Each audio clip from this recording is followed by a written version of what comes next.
Hello students,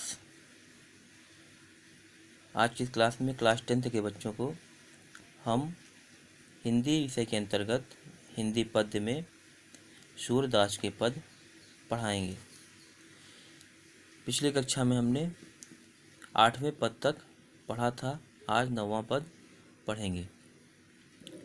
Udho जाहु तुम्हि हम जाने, श्याम तुम्हि हो कौ नहीं पठयो, तुम हो बीच भुलाने, ब्रज नारिन सो जोग कहत हो, बात कहत न ल जाने।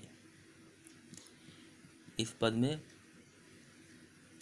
संदर्भ में वही लिखेंगे। प्रस्तुत पद हमारी पाठ्य पुस्तक हिंदी के पद नामक पाठ से लिया गया है। इसके रचयिता भक्ति काल के कृष्ण भक्ति शाखा के अनन्य भक्त कवि सूरदास जी हैं।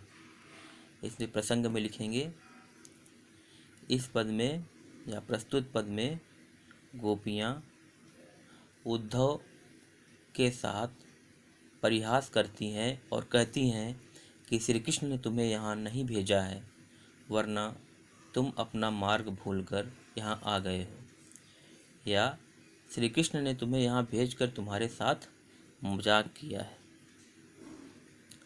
उद्धव जाहु तुम्हि हम जाने। गोपियाँ उद्धव से कहती हैं, हे उद्धव, तुम यहाँ से वापस चले जाओ, हम तुम्हें समझ गई हैं। उद्धव जाओ, तुम यहाँ से वापस चले जाओ, तुम्हि हम जाने, हम तुम्हें समझ गई हैं। श्याम तुम्हि हो कौन नहीं पठयो, श्याम ने तुम्हें यहाँ नहीं भेजा है। तुम हो बीच भुलाने, तुम स्वयं ही बीच से रास्ता भूलकर यहाँ आ गए हो। तुम स्वयं ही बीच से रास्ता भूलकर यहाँ आ गए हो। ब्रज नारिन माने ब्रज की नारियाँ, ब्रज नारिन से जोग कहत हो, ब्रज की नारियों से योग की बात करते हो, बात कहत न ला जाने, यह बात कहते हुए या बात करते हुए तुम्हें लज्जा नहीं आ रही है। बड़े लोग न विवेक तुम्हारे,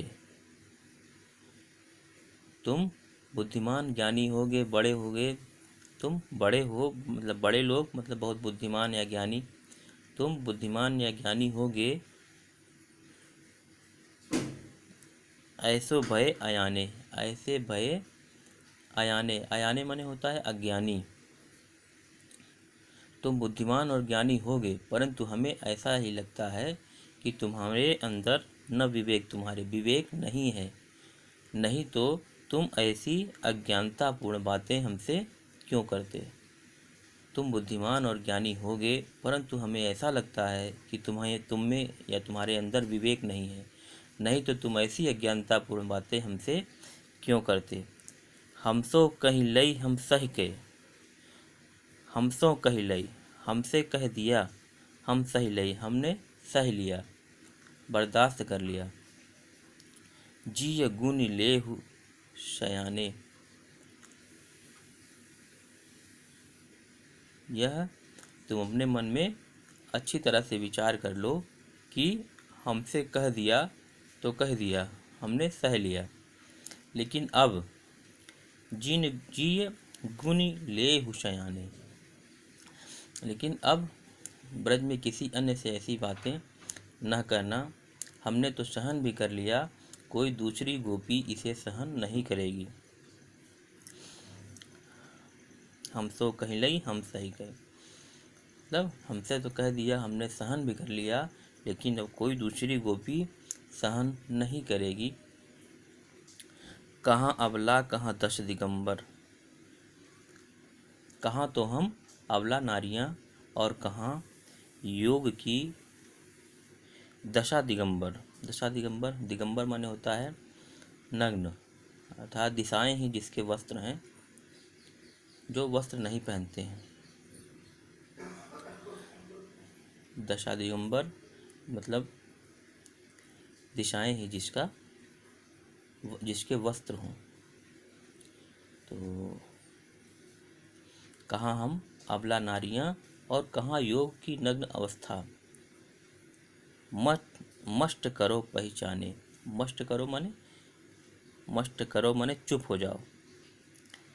पहचाने, अब तुम चुप हो जाओ और सोच समझकर बात करो। पहचान कर बात करो कि किससे बात कर रहे हो, क्या बात करना है। तो कहाँ हम अबला नारियाँ और कहाँ योग की नग्न अवस्था। अब तुम चुप हो जाओ और सोच समझकर बात करो। साँच कहो तुमको अपनी सौं। यह गोपियाँ उद्धव से कहती हैं कि हम तुमसे यह बूझती बात निदाने। निदाने माने आखिर में, लास्ट में, अंतिम में। बूझती माने पूछती हैं। हम अंतिम में या अंतिम सवाल पूछती हैं। गोपियाँ कहती हैं उद्धव से, हे उद्धव, हम तुमसे एक अंतिम सवाल पूछती हैं। साँच कहो, सच सच बताना, तुमको अपनी सौं। सौं माने कसम या सौगंध। तुम्हें अपनी कसम है जो तुम सच न बोले तो। यह मुझे सच सच बताना, यह हमारा अंतिम सवाल है। सूरदास जी कहते हैं कि सूर्य श्याम जब तुम्हें पठायो, तब नए कहो मुस्काने। कि जब श्री कृष्ण ने तुमको यहाँ भेजा था तो उस समय थोड़ा सा मुस्कुराए थे या नहीं। तब नए कहो मुस्कान, नए कहो माने थोड़ा सा या कुछ। जब श्याम ने तुम्हें यहाँ भेजा था तो क्या वह थोड़ा सा भी मुस्कुराए थे? वे अवश्य ही मुस्कुराए होंगे, तभी तो उन्होंने तुम्हारे साथ उपहास करने के लिए तुम्हें यहाँ भेजा है। यहाँ पर गोपियों की तर्कशीलता और आक्रोश का, गुस्से का स्वाभाविक चित्रण हुआ है। गोपियाँ अपनी तर्क शक्ति से उद्धव को परास्त कर देती हैं और गोकुल आने के उनके उद्देश्य को ही समाप्त कर देती हैं। गोकुल वह जिसलिए आए थे, गोपियों को समझाने के लिए, वह उनका उद्देश्य ही समाप्त हो जाता है, परास्त हो जाता है। यहाँ नारी जाति के सौगंध खाने और खिलाने के स्वभाव का यथार्थ रेखांकन हुआ है। यहाँ भाषा ब्रज भाषा है, शैली मुक्तक है, छंद गेय पद हैं, रस श्रृंगार है, अलंकार दशा दिगंबर में अनुप्रास, गुण माधुर्य है, शब्द शक्ति में व्यंजना की प्रधानता है। आगे देखेंगे अगला पद। निर्गुण कौन देश को वासी, मधुकर कही समुझाई सहुदे, बूझति साँच न हासी। इसमें भी संदर्भ वही लिखेंगे, पिछला प्रसंग में लिखेंगे। इस पद में सूरदास ने गोपियों के माध्यम से निर्गुण ब्रह्म की उपासना का खंडन किया है तथा सगुण कृष्ण की भक्ति का प्रसार किया है, उसका मंडन किया है। आगे व्याख्या देखेंगे। निर्गुण कौन देश के वासी, गोपिया मधुकर कही समुझाई सौह दे, बूझति साँच न हासी। इसमें मधुकर भंवरे के लिए प्रयोग हुआ है। भंवरा, मधुकर माने होता है भंवरा, किंतु यहाँ पर यह भंवरा शब्द या मधुकर शब्द उद्धव के लिए प्रयोग हुआ है। तो निर्गुण कौन देश के वासी, गोपियाँ भंवरे की अन्योक्ति से उद्धव को समझाती हुई या संबोधित करती हुई पूछती हैं कि हे उद्धव, तुम यह बताओ कि यह तुम्हारा निर्गुण माने निर्गुण ब्रह्म किस देश का रहने वाला है। कौन देश को वासी, किस देश का रहने वाला है। मधुकर कह समझाई सौह दे माने सौगंध देकर, कसम देकर। हम तुमको कसम दिलाकर, शपथ दिलाकर सच सच पूछ रही हैं। बूझत साँच ना हासी, हम कोई हंसी मजाक नहीं कर रहे हैं। हासी माने हंसी मजाक, हम कोई हंसी मजाक नहीं कर रही हैं। हम तुमको शपथ दिलाकर सच सच पूछ रही हैं। यह बताओ कि को है जनक, उस निर्गुण ब्रह्म का पिता कौन है। जनक माने पिता। कौन है जननी, उसकी माँ कौन है, माता कौन है। कौन नारी को दासी, उसकी कौन नारी माने उसकी पत्नी कौन है, और को दासी माने दासियां कौन कौन है, और उसकी दासी कौन है।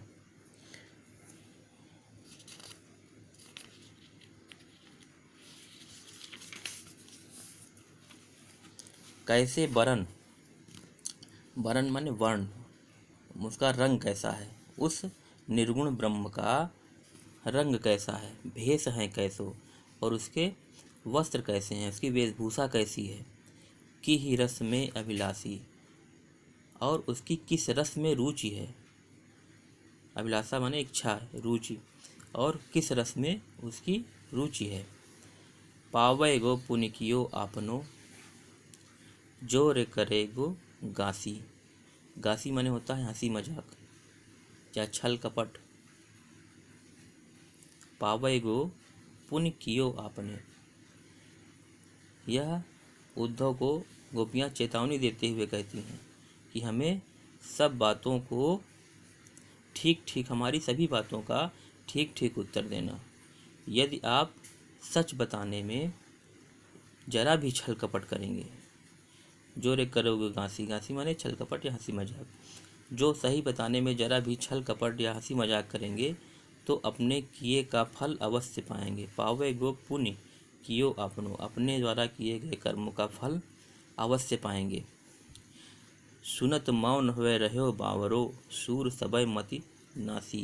नासी माने नष्ट हो गई, बावरो माने बावला या पागल।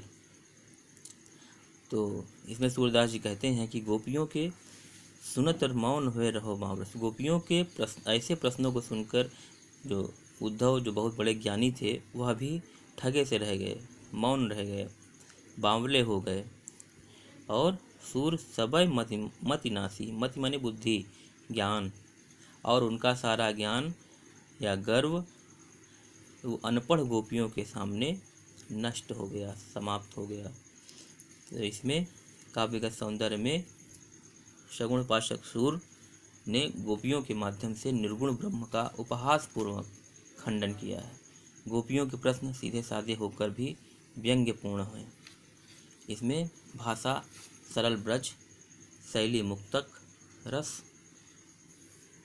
रस वियोग श्रृंगार है, और इसमें हास्य रस भी है, छंद गेय पद हैं, गुण माधुर्य है, अलंकार